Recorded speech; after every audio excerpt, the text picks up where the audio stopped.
Alright, so here's the deal. The internet's most infamous black market overlord, Ross Ulbricht, is back in the headlines because apparently getting a life sentence doesn't mean what it used to. Just last week, Donald Trump himself, in true reality TV fashion, dropped a presidential pardon on this guy. That's right, the founder of the Silk Road, an online superstore for illegal goodies, is now a free man. Why? Because 2025 is apparently that kind of timeline. But hold up. Before you grab your tinfoil hat and start tweeting about justice, let's rewind a bit.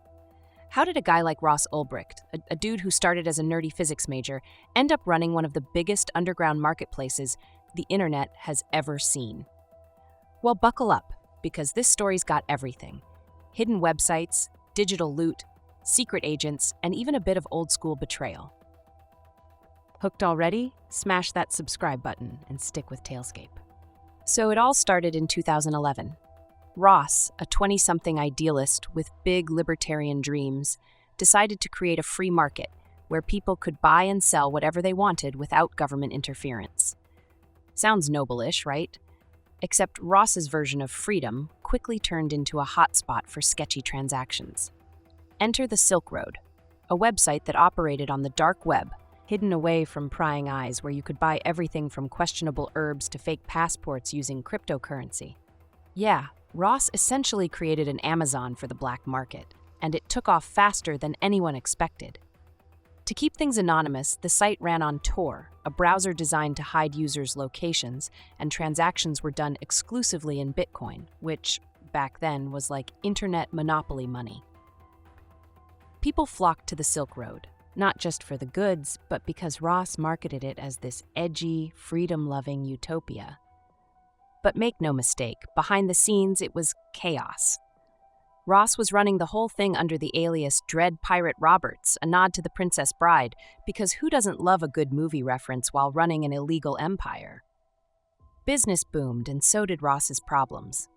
By 2013, the Silk Road was generating millions of dollars in revenue. But with that kind of cash came attention. The bad kind. Governments and law enforcement agencies around the world were watching, trying to figure out who was behind the site. Meanwhile, Ross was juggling everything from customer complaints, yes, people left reviews for illegal stuff, to keeping rival hackers and scammers off his platform. Oh, and let's not forget his paranoia about getting caught. It turns out running an underground empire is stressful. By 2013, the Silk Road was a well-oiled machine. If that machine was fueled by digital funny money and run by a guy pretending to be a pirate. Ross Ulbricht, aka Dread Pirate Roberts, was pulling in millions, managing users, and juggling the kinds of problems you don't find in your average business seminar. Forget customer service emails. Ross was handling disputes over shipments of sketchy herbs and stolen goods. But while Ross was busy being the CEO of the internet's shadiest shopping mall, law enforcement was quietly closing in. Enter the feds. For months, the FBI, DEA, and Homeland Security had been trying to crack the Silk Road's impenetrable web of secrecy. But Ross? He thought he was untouchable. Using Tor and Bitcoin, he believed he'd created the perfect untraceable system. Spoiler, he didn't. The first crack in Ross's fortress came from the inside. Turns out, when you run a website with thousands of users, not everyone's going to play nice. Rival dealers on the platform were constantly trying to out-scam each other, and some users even tried blackmailing Ross himself. One person threatened to expose him unless he paid up. Ross, feeling like he was the main character in a mob movie, reportedly tried to hire someone to handle the problem. Except, surprise, this so-called hitman was actually an undercover agent. Oops. Meanwhile, law enforcement was piecing together Ross's identity like a giant puzzle. One breakthrough came when an investigator stumbled upon an old post on a public forum from way back when the Silk Road was just getting started. The post, a casual question asking for coding advice about the dark web. The username? Ross Ulbricht. Yep, the guy who built the most notorious website in the world didn't think to cover his tracks in every corner of the internet.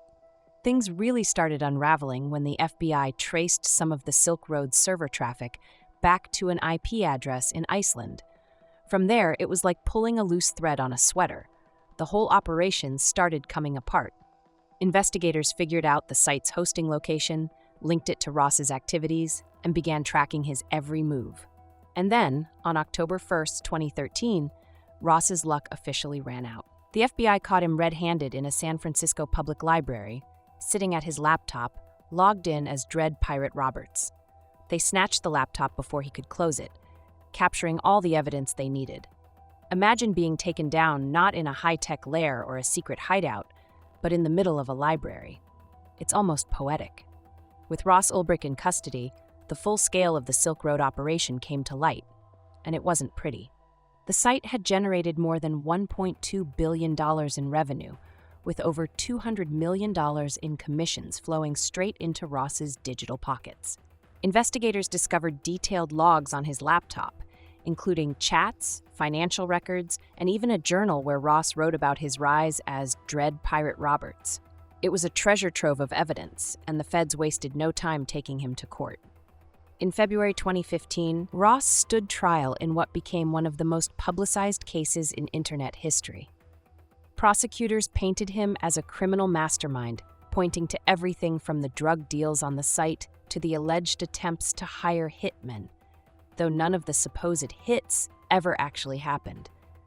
Ross's defense argued that he wasn't the only one running the Silk Road, claiming others had access to the Dread Pirate Roberts account. They said Ross was more of a scapegoat than a kingpin. The jury didn't buy it. After just 3 hours of deliberation, they found Ross guilty on all counts. The sentence? Life in prison without parole. It was one of the harshest punishments ever handed down for a nonviolent crime. To some, it was justice for the harm the Silk Road caused. To others, it was overkill, a warning shot to deter future digital black markets.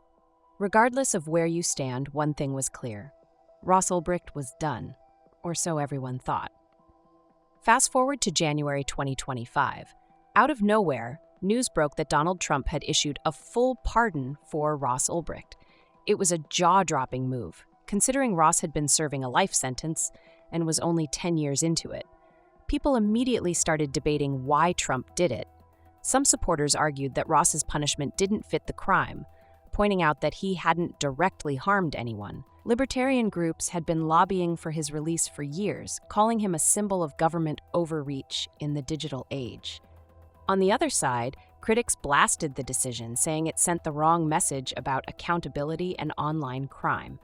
They pointed out that while Ross wasn't physically dealing anything himself, the Silk Road facilitated untold harm, from illegal substances to other shady dealings. And then, of course, there were conspiracy theories. Because what's a high-profile pardon without a few wild theories about political favors and hidden agendas? But while Ross's release sparked outrage and celebration in equal measure, the story doesn't stop with him. The Silk Road takedown led to a domino effect in law enforcement. After the original site was shut down, copycat markets popped up like mushrooms, each one trying to fill the void. Sites like Silk Road 2.0, Alphabay, and Hansa rose to prominence only to be dismantled in massive international crackdowns. One particularly wild side case involved a man named Zhang, who exploited a bug in the Silk Road's withdrawal system back in 2012. He managed to trick the site into releasing nearly 50,000 Bitcoin into his accounts, a haul worth billions today.